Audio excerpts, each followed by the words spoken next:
This is the Milo Sweet Podcast. It's time to get clear on what you want and get there quickly.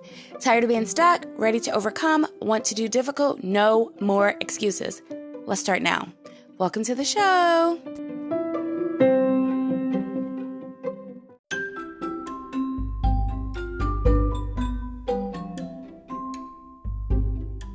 Hey, before we get started, I need your help. If you like the show, please like, subscribe, review, and share. You really like the show? Want to put your money where your mouth is? Click donate. I would love your support.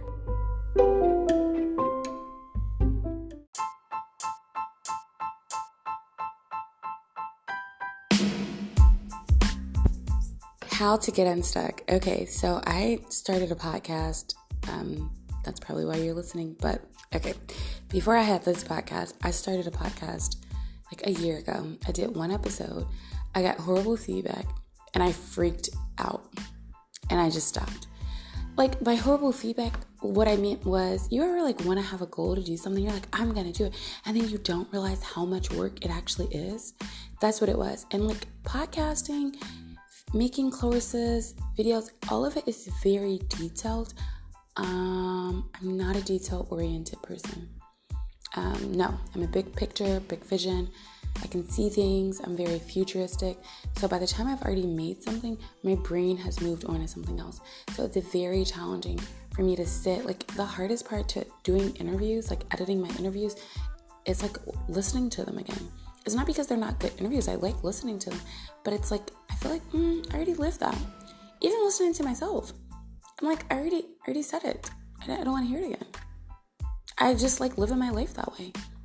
And I guess that's basically like, you can look at my podcast as a live. But anyway, so the first episode, I thought it was a good topic. And basically it's about, okay, so it was my second apartment in Chicago and I was living in Hyde Park and I was newly married and had my first daughter. She was definitely less than one. It's probably like 7-8 months maybe. And we were like super excited because we like felt fancy. We had our first apartment and it was like a nice apartment. It was a garden apartment. And I remember my dad saying, are you going to stay in a garden apartment? You're scared of rodents. And I was like, well, what does that have to do with anything? He was like, well, garden is like the basement. Usually, rats get into the basement first, like they burrow in. And I thought, what do you know? You're old and I'm married and young and you just think you know it all. And so I just said, Dad, I think it'll be fine. It's fine. But thanks for concern, but it's fine. Also, it was like, well, we already signed the lease. What are we going to do? So every time I would nurse my daughter, I would hear a scratching at the wall. Like, no lie. So I thought, okay, a scratching, that sounds weird. And then it got to the point where I woke my husband up. I'm like, hey, do you hear that? He's like, yeah. And he went back to sleep. It was for the birds. He's like, if it's not in here, it can scratch all it wants. So I'm going back to sleep. So it happened consistently. So then I wrote the management company, and I'm like, hey, I'm hearing like this scratching noise and it only comes out when I'm nursing. I don't know if it could smell food or if it's an animal. Can you look into it? And they basically said that I was making it up. And the interesting part about this is, like, if you live in Hyde Park, you can get in some older buildings. So like the building will make noise. This is a newly remodeled building. So she didn't really like creak like that. There might be like a nail pop or something, but it wouldn't have like this it sounded like someone was scratching, like, I don't know if you can hear that, like that when I would nurse. And I'm like, what the heck is that? And he was like, if it was a rat, it would have got through the wall. And then I would hear like something kind of like scurry away. Well, I'm not a ratologist, so I don't know, but it persisted quite a while. So then one night I was, when I first discovered Simply Lemonade, I used to like drink a lot of other like unhealthy beverages. And I was like, oh my gosh, Simply Lemonade is the bomb. I think they had a raspberry one. Or it might have been strawberry. This was a long time ago. And so I was watching The Office, and I went into the kitchen and we had a white stove. I went into the kitchen and to go get some Simply Lemonade. And we had barbecued that. Oh, okay. Pause right there. So it's late at night and I was going to go get something to drink. Earlier that day, we had grilled. And I kept seeing, like, we had grilled some meat. And I kept seeing, like, a bun, like, halfway eaten off. Like, first it was 3/4 eaten off. Then it was a half eaten. So I kind of thought my husband was, like, getting, like, 1/4 of a hot dog and putting it in the bun. I don't know. And then taking a bite. You ever do that? So I thought he was doing something like that. And I thought it was peculiar because, like, he's not a small bite kind of person. So I thought, okay. And then I would just wrap it back up and then it would get unwrapped again. And I wouldn't think much about it. But this is me going in and out of the kitchen. So then back to the lemonade. Go get the lemonade. Okay, I'm going somewhere with the story. Go get the lemonade and there's a huge rat on the white stove, and I am freaking out. Like, I do not like rodents, and I feel like it's a violation of your lease to have a rodent. Like, let me be careful, because if I become a landlord, then they're gonna be like, remember that podcast? It's a violation though. Like, it needs to be handled right away. Also, it's like gross. So it ran behind the stove and it went into, like, I guess its hole. So then I, like, screamed, called my husband. I told him, hey, there's a rat. Can you go, like, kill it? So I didn't understand, like, how removing rats work. I thought you could just, like, I don't know, like, grab it or, like, get a broom. I didn't really know much about it. I just thought I was sending him on a quest that he could actually fulfill. So I went to go hide in my room and, like, check on my daughter, and mostly hide in my room. And I heard, like, a lot of banging. So I thought, oh my gosh, my husband is my hero. He's, like, saving the day. Only to see him, let me set the stage. You had to, if you were in the living room, you had to walk through the dining room. Then you walk through the dining room to get to the kitchen. He's in the living room, standing on the couch with a broom, sweeping. I was like, is the rat in the living room? He said no.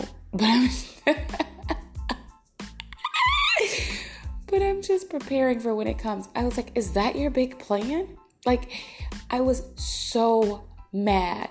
And I was like, I'm calling my dad. So I called my dad. I said, Dad, remember when you said the garden unit? Yeah, you were right. Can you come and kill the rat? So my dad, it was like 3:00 in the morning. I did not sleep. I said, I'm not staying here. They have to get this resolved. So my dad, like, put poison on the other side of the hole. He stuffed it with steel wool, and then he put a trap. And then I called the rental place, and I was like, hey, my dad had to come out here and fix this. And we were going back and forth. They were not lenient at all. They were like, no, we're not giving you out anything off the rent. You already resolved it. So, I mean, what do you need from us? And I was thinking, that's one way to have customer service. So then I thought, okay, I'm safe and sound. Then, I think after a couple of days, I finally come back, and I'm like, okay, there's not been a rat, and I come back. And so I wake up and get ready for work, and I get my daughter ready, and I'm making, like, her lunch. So, like, I would make her food for her, and then make sure, like, she had, milk or whatever, so I would pump. And I heard, like something that just, like, something was breaking through. So the poison on the other side, I don't know, the rat had to eat through poison to get back in. Okay. And then I heard something clamp. So I heard the trap snap. And then I just heard, like, it's like the rat's trying to move, but the trap is on. So I called the custodian. We had, like, a maintenance man. And I said, hey, I'm so sorry to bother you. I'm leaving for work. And the rat is here. It came back. It ate through poison. And it's, like, trying to get free from the trap. And so when the maintenance man came, he said that the rat was free from the trap and its leg was, like, broken off or whatever. And, I ended up moving because I just couldn't. I was like, I can't. I've been through this once. This is enough for me. you can deal with rats how you see fit, but for me, I don't know, it just was like super gross for me. And also, I don't want to say like deathly afraid, that's like too much. I just would rather not. That's how I'll say it. I would just rather not. And if I have to deal with it, I would actually rather not. So I'll face it, I'll deal with it, but I don't want to. If that makes sense. Like, it's not on the top of my list. Like, I'll just, share food. It's like, no, thank you. And so this story is very long, but the point of the story is, if you want to get free from something, don't eat the poison that leads you to the trap, that snaps you and hurts you even more. That's number one. Do not come in my house either is number two. And be a rodent. No. But number two is, if you happen to follow that path and maybe you made the mistake and you got back in, a situation where you ate through some poison to find something you thought was worth it, which is no longer there. The barbecue is no longer there, by the way. I threw it away. I was disgusted. I did contemplate it though. I was like, well, it only had the hot dog bun. It didn't have the meat, because I had a hard time with that. But I did throw it away. So if you are stuck, get free. Yes, it's gonna hurt. I mean, the rat was willing to let go of a leg. Like, a leg. That's crazy. A leg to get free. It absolutely could identify that it was in trouble. It probably, I don't know if it would have died from poison, if it was enough poison for the rat. But, and please don't write me any letters about, like, the poison and killing. Like, I'm not the right person for that. I definitely can, have empathy for your stance, but, I think that's it. So I think, for the trap, it's like, sometimes we're in a trap. We got to be able to see that we're in a trap, that we're stuck, that we're not making movement. We have to be able to reflect, like, okay, I tried to move, I didn't go anywhere. Tried to move again, I didn't go anywhere. I'm moving, around in the box, but I can't get out of the box. Okay, so you have to first identify that you're stuck. And then once you are, like, I sounded the alarm. I don't know if the rat was like, oh my gosh, she's here. She wants to kill me. But I'm sure me being my presence of some sort sounded kind of warning. Are there any warnings that are saying, hey, you know what? This is not a good place for you. This is not a good idea for you. These are not good people for you. And is there opportunity, to heed that warning? And then the third thing is, what kind of pain are you willing to go through to get out? And by pain, I'm not saying giving you permission to, like, go crazy. Like, I'm not talking about one of those murder-suicide things. That's not what I'm talking about. I'm talking about just, like, sometimes it hurts. Like, I've been friends with people that I love, but it's a different season in your life. And it just doesn't work no matter how hard you make it work for the season. Or, there's been opportunities I've tried to make work, and I'm trying, and they're not working, and I'm not making movement, and I feel it, and it's painful because you had the best intentions. And in an ideal world, it would have worked out, but sometimes you just have to let it go. Or changing habits in your life. You're stuck. You've tried what you tried before. It's not working. It's gotten you to where you are. You have to try something new. And sometimes new is painful. Are you willing to do that for yourself? I mean, to lose a leg, I don't really know how rat legs work. And just thought of that. It's been years, and it's just, I actually could throw up. Yeah. Don't judge. Well, I don't care. You could judge. But yeah, so I think, are you willing to get free? What are you willing to do to get free? It's going to be painful, and sure, you might cry, or you might, have some things to work through, and it might not be a one-step thing. Like, okay, yeah, you got free, the rat got free, but I mean, I think he went to meet his maker after that. I'm not saying that's your next step. I'm just saying you might have to deal with what got you there. You might have to deal with why you ended up in that relationship, or working for this person, or whatever. You just might have to deal with that. And I think that's how you get unstuck. You first realize that you are stuck. They say the first part of addiction is to say, yeah, realize you're stuck. And and then see if there's any warning. Because sometimes just that warning, it like confirms you, like what you're saying. Like when I'm stuck somewhere and someone says something and it's like a warning to me to say, you better move now, I like want to move. Sometimes I have to give that warning to myself because I realize, hey, it's been 2 weeks, you haven't done this. What's up with that? And then the third thing I was going to say is, are you willing to go through pain to get unstuck?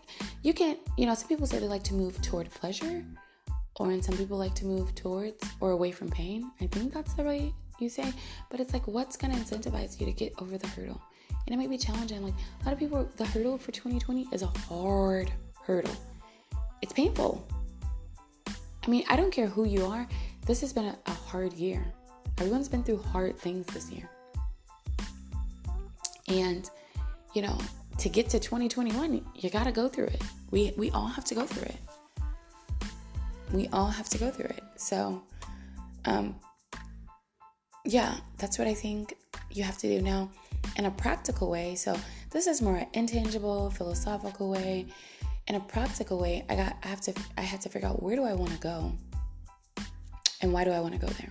So for me, when I was stuck, I wanted to accomplish something and I just was stuck in my mind. It was just like a ceiling. I couldn't move past it. And then I just said, why do I want to accomplish it?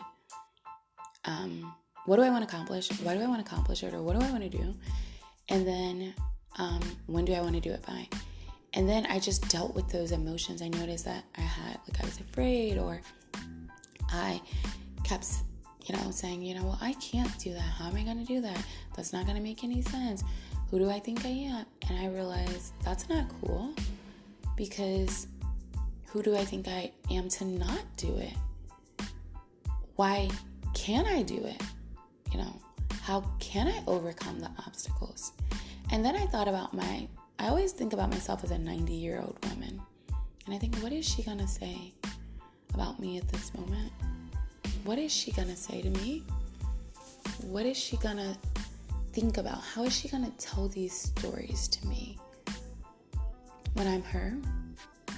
And that usually motivates me, because I'm like, she's going to be pissed I didn't do it because she's 90, and like, what can she do now? Like especially if it's something that requires vigorous physical activity, it's like, you better make sure that 90-year-old body is amazing, that you gave her the best health you could, because, so then I think, well, no excuses, get up and get it done. Still, okay, so like I get motivated like one day, right? And then like the next day, it's all over again. And then I think, oh, I know you. I know you're going to tell me I can't do it. And I'm not going to argue with you. I'm just going to look for reasons why I can do it.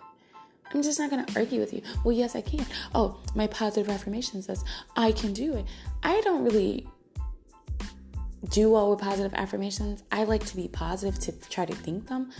But honestly, I haven't really felt like they worked more. They actually stressed me out. Instead of me, I love to ask questions because I'm super curious, and just asking the question helps me to like solve it. So you can, kind of figure out your own way with that. If the positive affirmation thing works for you, do that, I guess. For me, it didn't work. It made me stressful. It was like, I will have a Mercedes Benz. And then I'm like, I will? Well, it's like the stress of it. Instead of like, yeah, I would like to work towards this. How can I do that? It's like my brain started to create a plan that works really well for me. If it may or may not. But so I looked at it, and then I looked to talk to someone about it. And I think I did like about 6 weeks of talking to a friend. I talked once a week, and she just helped me work through it. She helped me to work through it. I was like, hey, you know what? I need a friend.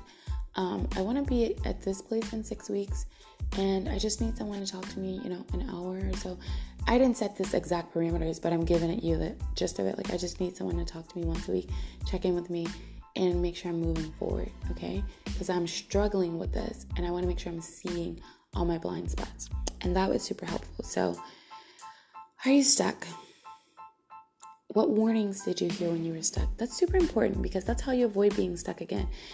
What signs did you see? Did you see poison before you got in the trap? Okay? Remember the poison, right? So that is how you can avoid getting stuck again. And what indication did you have of being stuck? You couldn't make movement, you couldn't do this. That's important too, because you'll start to identify clues for being stuck. And then, are you willing to go through the pain?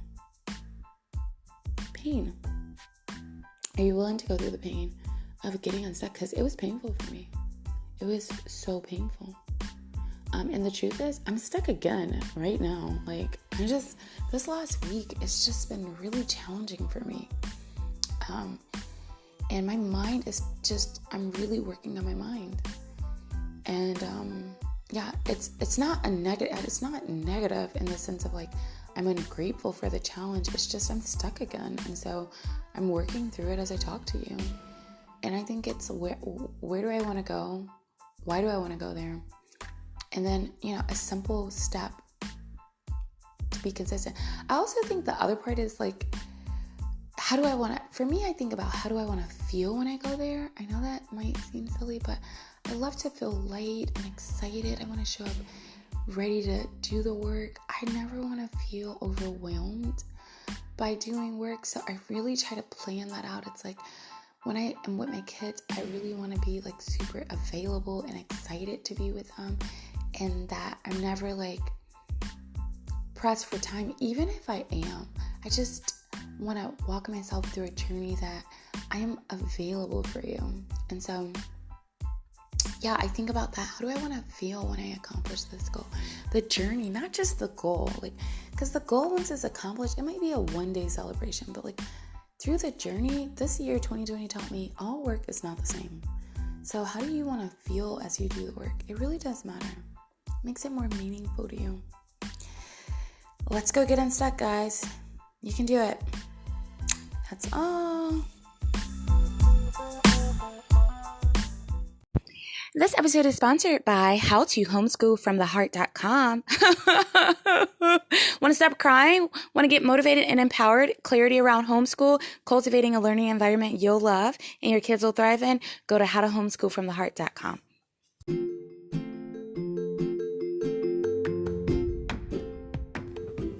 All right, that's another episode in the books. Hello? I said it's over.